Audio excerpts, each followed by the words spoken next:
In the village of Anu, no name was more feared than King Nunu. He ruled with an iron fist, and his people trembled at the sound of his footsteps. His palace was grand, built with the sweat of the young men he forced into labor. The villagers never smiled, never spoke loudly, and never dared to look the king in the eye. Fear was their daily bread. King Nunu had no mercy. If he wanted a man's wife, he took her. If a young man refused to serve him, he was beaten or thrown into prison. No one questioned his actions. His guards, strong and ruthless, carried out his wicked orders without hesitation. The village of Anu was once peaceful, but under King Nunu's rule, it became a land of sorrow. Fathers hid their daughters, hoping the king would not see them. Mothers wept silently at night, praying for the gods to send a savior. But no savior came. The people of Anu had lost all hope. One evening, the king walked through the village observing his fearful subjects. He smiled, pleased with the fear he saw in their eyes. A man selling yams quickly packed his goods and ran into his hut. A woman carrying water dropped her pot and fled. The king laughed. "Look at them, trembling like rats," he said to his guards. One of his servants, an old man named Joko, had worked in the palace for years. He had seen many kings, but none as heartless as King Nunu. "Your Majesty," Joko said cautiously, "the people are afraid. A good king." Before he could finish, the king slapped him. "Do not tell me how to rule," he thundered. Joko fell to the ground, holding his cheek. The other servants looked away, knowing they could be next.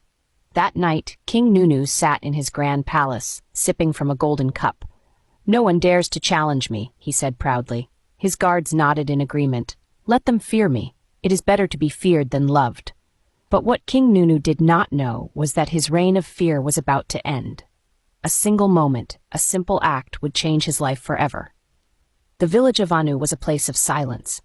The children no longer played in the streets, and the elders no longer sat outside to tell stories. Life under King Nunu was like living in a cage. Farmers worked day and night, yet the best of their harvest was taken to the palace.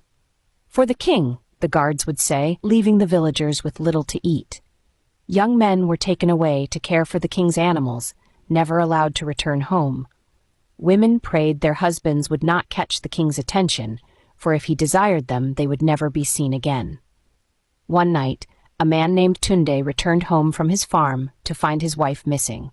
He ran to the palace gates, shouting, "Give me back my wife." The guards laughed and beat him until he could no longer move. "She belongs to the king now," they told him. Tunde was never the same again. The elders of Anu gathered in secret. "We cannot live like this," one of them whispered. "We must do something." "But what can we do?" another asked. "King Nunu is too powerful. If we resist, he will kill us all." Their whispers faded into silence. Fear had stolen their voices. Meanwhile, in the palace, King Nunu enjoyed a feast. Plates of roasted meat, bowls of steaming yam porridge, and jars of palm wine filled his table. He ate while his people starved. "This is the life of a king," he said, wiping his mouth. But outside the palace walls, the village suffered. The people prayed for a miracle. They did not know that their prayers were about to be answered, though not in the way they expected. One afternoon, King Nunu decided to take a stroll. His guards followed closely, their swords shining in the sun.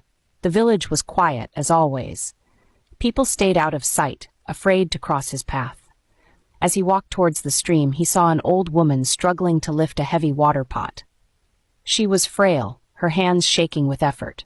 One of the guards stepped forward. "Let me help you, mother," he said. But before he could touch the pot, King Nunu thundered, "You dare not unless I say so." The guard quickly stepped back. "Forgive me, your majesty," he said, bowing his head. The king turned to the old woman. "Move aside," he ordered. The old woman looked up at him, her eyes filled with something no one had dared show the king before, courage. "You have ruled with wickedness for too long," she said. "From today, you will die slowly until you change your ways and become a kind king." King Nunu's face twisted with rage. "How dare you?" he shouted. "Do you know who I am?" The woman did not flinch. "I know exactly who you are, and I also know that your strength will leave you, little by little, until you learn to show kindness." The king laughed. "We shall see," he said, turning to his guards. "Take her. Lock her up in my prison." The guards obeyed, dragging the old woman away.